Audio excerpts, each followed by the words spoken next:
Hello students. Next we will continue chapter 6 triangles. We have already done this chapter till exercise 6.3 in school. Next we will start from exercise 6.4.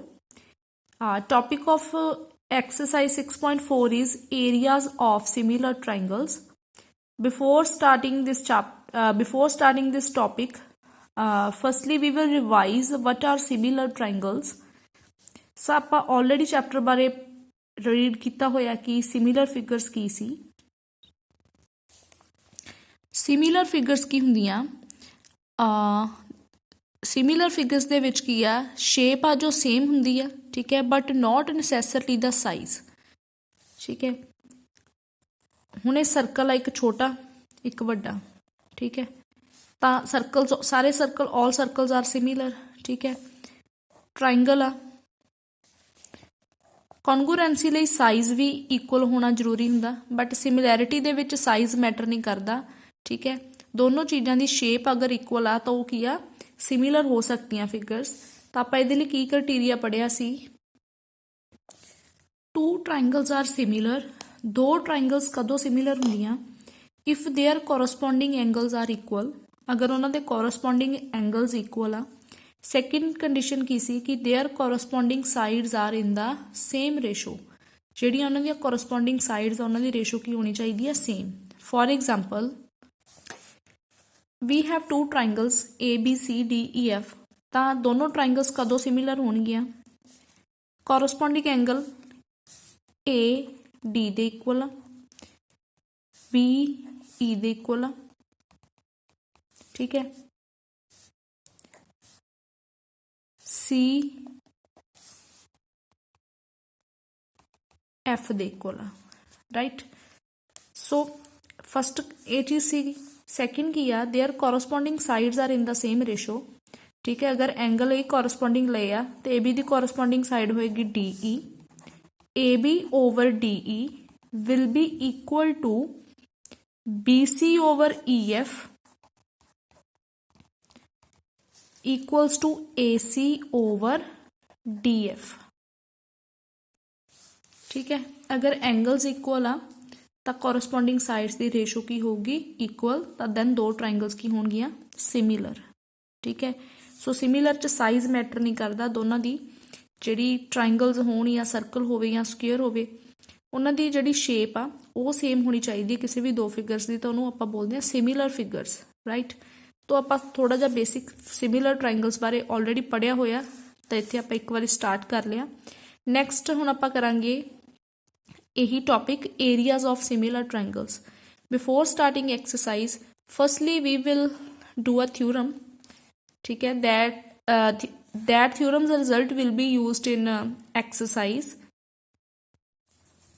Theorem 6.6 it is very important from your exams point of view. So इस theorem का result तो important है ही question दे विच exercise 6.4 दे विच, but अपने आप दे विच थ्योरम का प्रूफ भी है जिहड़ा एग्जाम च आ सकदा 5 मार्क्स 6 मार्क्स दे लई तुहानूं। So this is very important. की है सब तो पहले दी स्टेटमेंट रीड करते हैं। Ratio of the areas of two similar triangles, ठीक है, की कि आपां नूं रेशो एरियाज की दो सिमिलर ट्राइंगल्स दे, तो आप दो सिमिलर ट्राइंगल्स ड्रॉ कर लेने आ। ट्राइंगल ABC ट्राइंगल PQR, तो आपां नूं इहदे विच गिवन आ भी दोनों ट्राइंगल सिमिलर आ, तो कहंदा दैन जिहड़े दोनों दे एरिए की रेशो होगी वो किहदे इक्वल होगी? Is equal to the square of the ratio of their corresponding sides, ठीक है। जो कोरसपोंडिंग साइड्स की रेशो उन्हां दे स्क्वेयर दे इक्वल होएगी, ठीक है। सो फर्स्टली तो आप जो चीज़ मैनू गिवन आ वो राइट करांगे, जो चीज़ आप प्रूव करनी आ वो राइट करांगे। सब तो पहले गिवन की है हुण आपां नूं ratio of the areas of two similar triangles, मतलब मैनू दो ट्राइंगल्स आ जो सिमिलर गिवन आ, तो मैं ट्राइंगल्स ABC ते PQR लैट कीतियां। सो गिवन दे विच आ जाएगा ट्राइंगल ABC, सिमिलर दा साइन की हुंदा ये वाला, similar triangle PQR, right? So both triangles are similar. Now what we have to prove, ratio of the areas of two similar triangles, ਦੋਨਾਂ ਦੇ ਏਰੀਏ ਦੀ ratio, area of triangle ABC over area of triangle PQR is equal to the square of the ratio of the corresponding sides। ਹੁਣ ਆਪਾਂ triangles AB ਦੇ light ਕਰਦੇ ਹਾਂ ਕਿ PQ corresponding side ਆ, so we need to prove AB over PQ the square। ਇਹੀ ਮਤਲਬ ਆ ਨਾ, ratio square of the ratio, ਜੋ ਰੇਸ਼ੋ ਉਹਦਾ ਸਕੇਅਰ ਕਰਨਾ ਆਫ देयर ਕੋਰਸਪੋਂਡਿੰਗ ਸਾਈਡਸ। ਤਾਂ ਕੋਰਸਪੋਂਡਿੰਗ ਸਾਈਡਸ ABPQ ਵੀ ਹੋ ਸਕਦੀ ਹੈ, ਠੀਕ ਹੈ, ਇੱਥੇ ਇਕੁਅਲ ਆਏਗਾ। BC ਓਵਰ QR ਦਾ ਸਕੁਅਰ ਵੀ ਹੋ ਸਕਦਾ, equal to AC over PR ਦਾ ਸਕੁਅਰ ਵੀ ਹੋ ਸਕਦਾ, ਰਾਈਟ। ਤਾਂ ਉਹ ਕਹਿੰਦਾ ratio of the areas of two similar triangles is equal to the square of the ratio of their corresponding sides। ਵੀ ਜੋ ਦੋ ਸਿਮਿਲਰ ਟ੍ਰਾਇੰਗਲਸ ਅਗਰ ਗਿਵਨ ਆ ਤਾਂ ਉਹਨਾਂ ਦੇ ਜੋ ਏਰੀਏ ਦੀ ਰੇਸ਼ੋ ਹੋਊਗੀ ਉਹ ਉਹਨਾਂ ਦੀਆਂ ਕੋਰਸਪੋਂਡਿੰਗ ਸਾਈਡਸ ਦੀ ਰੇਸ਼ੋ ਦੇ ਸਕੁਅਰ ਦੇ ਇਕੁਅਲ ਹੋਊਗੀ, ਰਾਈਟ। ਤਾਂ ਇਹ ਚੀਜ਼ ਆਪਾਂ ਪ੍ਰੂਵ ਕਰਨੀ ਆ। ਨੈਕਸਟ ਆਪਾਂ ਇਸ ਥਿਊਰਮ ਦੇ ਵਿੱਚ ਕੰਸਟਰਕਸ਼ਨ ਕਰਨੀ ਆ, ਆਪਣੇ ਵੱਲੋਂ ਕੰਸਟਰਕਟ ਕਰਨਾ। ਲੈਟ ਕਰ ਲੈਂਦੇ ਆ ਕਿ ਇੱਕ ਪਰਪੈਂਡੀਕੂਲਰ AM ਆ, that is perpendicular to BC in this triangle, let PN perpendicular QR, draw AM perpendicular BC, ठीक है, A तो M perpendicular draw किया BC ते, similarly PN perpendicular QR, ठीक है। तो perpendicular दा साइन हुंदा। नेक्स्ट प्रूफ स्टार्ट करते हैं।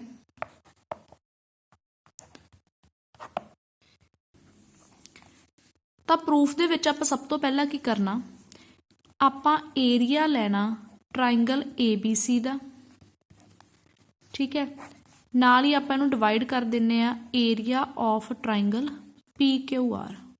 ਮਤਲਬ ਜੋ ਮੈਂ ਲੈਫਟ ਸਾਈਡ ਪ੍ਰੂਵ ਕਰਨੀ ਸੀ ਮੈਂ ਉਹੀ ਲੈ ਕੇ ਚੱਲ ਪਈ, ਰਾਈਟ। ABC ਦਾ ਏਰੀਆ, PQR ਦਾ ਏਰੀਆ, ਠੀਕ ਹੈ। ਹੁਣ ਆਪਾਂ ਪਰਪੈਂਡੀਕੂਲਰ ਲਿਆ ABC ਟ੍ਰਾਇੰਗਲ ਵਿੱਚ ਵੀ PQR ਵਿੱਚ ਵੀ, ਤਾਂ ਇਹਨਾਂ ਦਾ ਏਰੀਆ ਕੀ ਹੋਏਗਾ, half into base into height। Similarly, area of triangle PQR half into base into height। So area of triangle ABC ਦੇ ਵਿੱਚ half, base ਕੀ ਹੈ triangle ਦਾ BC, ठीक है, perpendicular आ जाएगा AM, half into BC into AM। Similarly, in triangle PQR, base is QR and perpendicular is PN, half into QR, perpendicular is PN। सो इनू आपां first let कर लेने हैं। नैक्सट आपां की करना, ਆਪਾਂ ਜੋ ਟ੍ਰਾਇੰਗਲਸ ਆਪਣੇ ਕੋਲ ABM ਤੇ PQN ਨੂੰ ਸਿਮਿਲਰ ਪ੍ਰੂਵ ਕਰਨਾ, ਠੀਕ ਹੈ। ਤਾਂ ਆਪਾਂ ਆਲਰੇਡੀ ਐਕਸਰਸਾਈਜ਼ 6.3 ਦੇ ਵਿੱਚ ਟ੍ਰਾਇੰਗਲਸ ਨੂੰ ਸਿਮਿਲਰ ਕੀਤਾ ਪ੍ਰੂਵ। ਤਾਂ ਕੀ ਕਰਨਾ ਆਪਾਂ, ਜਾਂ ਤਾਂ ਆਪਾਂ side angle side criteria use ਕਰ ਸਕਦੇ ਹਾਂ ਕਿ ਫੋਰ ਐਗਜ਼ਾਮਪਲ ਮੈਂ B ਤੇ C ਐਂਗਲ ਇਕੁਅਲ ਪ੍ਰੂਵ ਕਰਦਾ ਤੇ AB ਓਵਰ PQ ਹੈ ਨਾ, AM ਓਵਰ PN ਕੁਛ ਇੱਦਾਂ ਦੋ ਕਿਸੇ ਵੀ ਕੋਰਸਪੋਂਡਿੰਗ ਸਾਈਡ ਦੀ ਰੇਸ਼ੋ ਇਕੁਅਲ ਪ੍ਰੂਵ ਕਰਦਾ, ਠੀਕ ਹੈ। ਬਟ ਅਗਰ ਮੈਂ ਐਂਗਲ BQ ਲਊਂਗੀ ਤਾਂ ਜੋ ਰੇਸ਼ੋ ਆ ਟ੍ਰਾਇੰਗਲਸ BM ਤੇ QN ਦੀ ਲੈਣੀ ਪਏਗੀ, AB over PQ equal to BM over QN। ਜਾਂ ਫਿਰ ਮੈਂ ਸੈਕਿੰਡ ਆਪਸ਼ਨ ਆ ਵੀ ਜਾਂ ਮੈਂ ਦੋ ਕੋਈ ਵੀ ਐਂਗਲ ਇਕੁਅਲ ਦਿਖਾ ਦਾਂ ਦੋਨੋਂ ਟ੍ਰਾਇੰਗਲਸ ਦੇ ਵਿੱਚ, ਤਾਂ ਐਂਗਲ ਸਿਮਿਲੈਰਿਟੀ ਤੋਂ ਵੀ ਆਪਾਂ ਦੋਨੋਂ ਟ੍ਰਾਇੰਗਲਸ ਨੂੰ ਸਿਮਿਲਰ ਪ੍ਰੂਵ ਕਰ ਸਕਦੇ ਹਾਂ। ਸੋ ਇਹਨਾਂ ਦੋਨਾਂ ਟ੍ਰਾਇੰਗਲਸ ਨੂੰ ਸਿਮਿਲਰ ਪ੍ਰੂਵ ਕਰਦੇ ਹਾਂ। In triangle ABM and triangle PQN, ਠੀਕ ਹੈ। ਸੋ ABM ਤੇ PQN ਦੇ ਵਿੱਚ ਦੋਨੋਂ ਛੋਟੀਆਂ ਟ੍ਰਾਇੰਗਲਸ ਆ, ਤਾਂ ਆਪਾਂ ਨੂੰ ਆ ਐਂਗਲ 90 ਆ ਤਾਂ ਇੱਧਰ ਵਾਲਾ ਐਂਗਲ ਵੀ 90 ਹੋਏਗਾ, ਠੀਕ ਹੈ। ਸੋ ਇਹਨੂੰ ਐਂਗਲ 1 ਲੈਟ ਕਰ ਲੈਂਦੇ, ਇਹਨੂੰ ਐਂਗਲ 2 ਲੈਟ ਕਰ ਲੈਂਦੇ ਆ। एक तो एंगल इक्वल आ जाएंगे। हुण एक सैकेंड चीज़, दोनों वड्डियां ट्राइंगल्स सिमिलर आ ए बी सी ते पी क्यू आर। अगर दोनों ट्राइंगल्स सिमिलर आ ए बी सी ते पी क्यू आर तो एंगल बी आ जिहड़ा किहदे इक्वल होएगा, एंगल क्यू दे। ठीक है, क्योंकि जे मैनू गिवन आ भी ट्राइंगल ए बी सी ते पी क्यू आर सिमिलर आ तो दैन इन्हां दे कोरसपोंडिंग एंगल की होणगे, इक्वल होणगे। ठीक है, ए क्राइटेरिया मतलब फस्ट पार्ट मैं यूज़ कर रही हाँ भी जे मैनू गिवन आ भी दो ट्राइंगल्स सिमिलर आ तो उन्होंने कोरसपोंडिंग एंगल्स इक्वल होणगे। ठीक है, ये भी चीज़ होएगी तो मैनू इत्थे इहदी लोड़ पई तो मैं ये यूज़ कर लिया, तो मैं दो एंगल बी ते क्यू ले लूँगी। राइट, सो फस्ट आ जाएगा angle 1 equal to angle 2। Reason is both 90।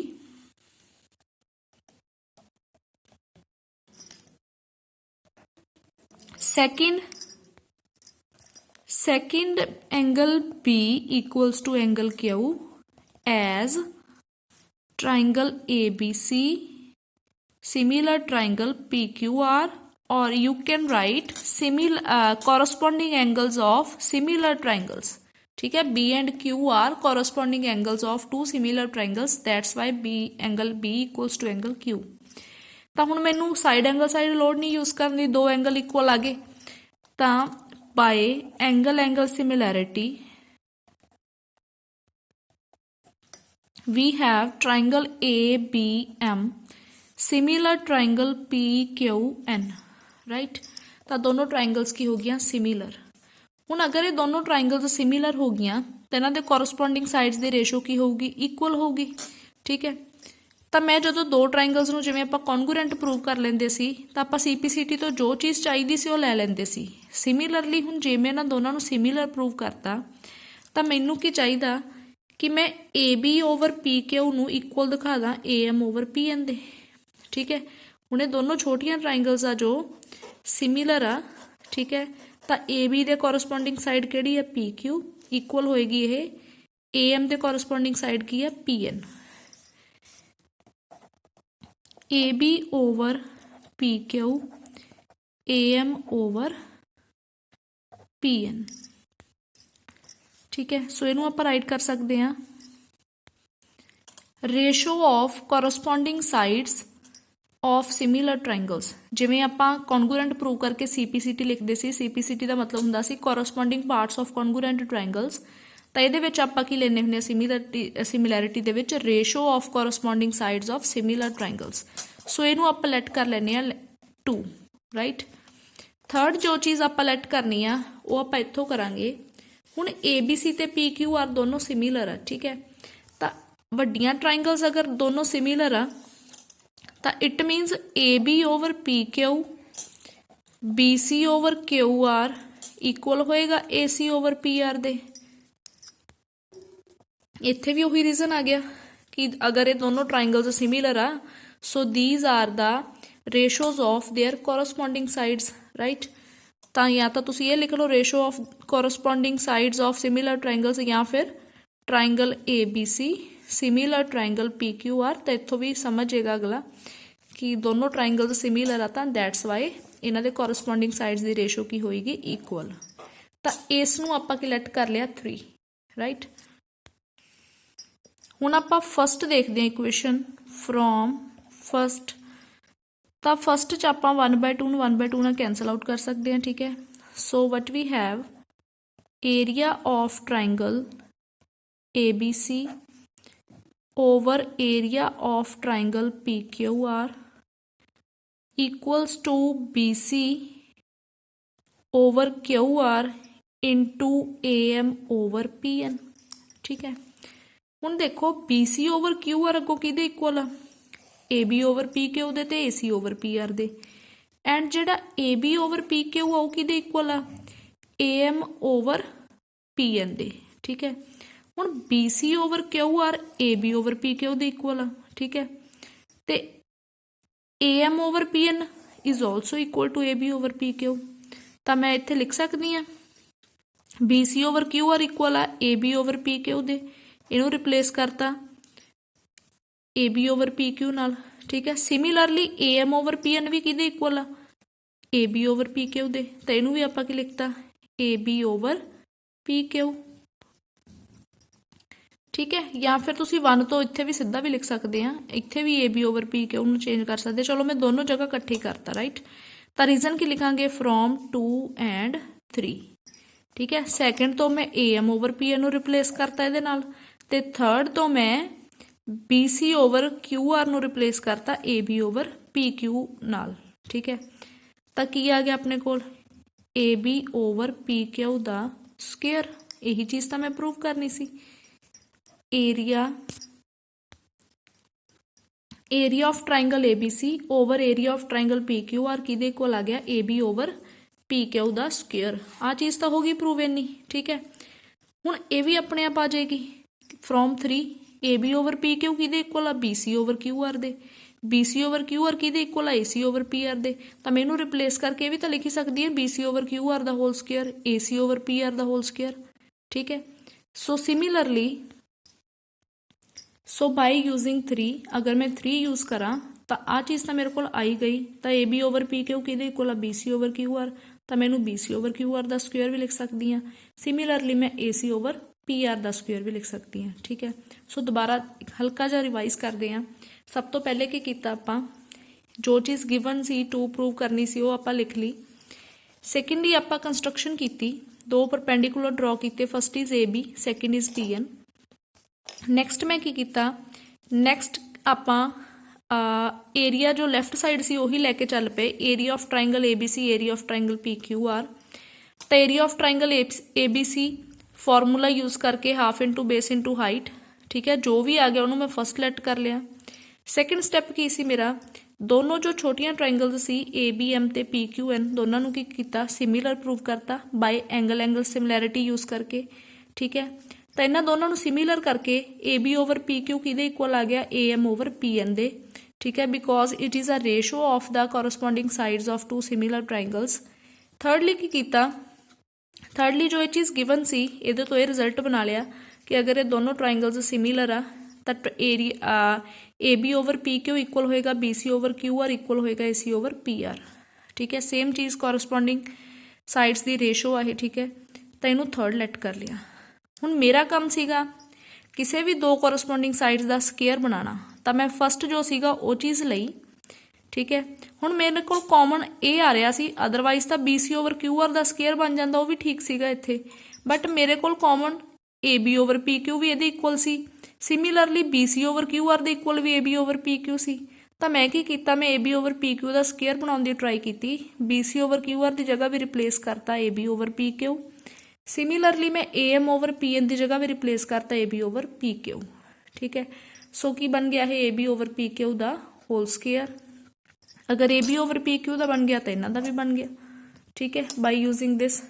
So this is your theorem 6.6। This theorem is very important.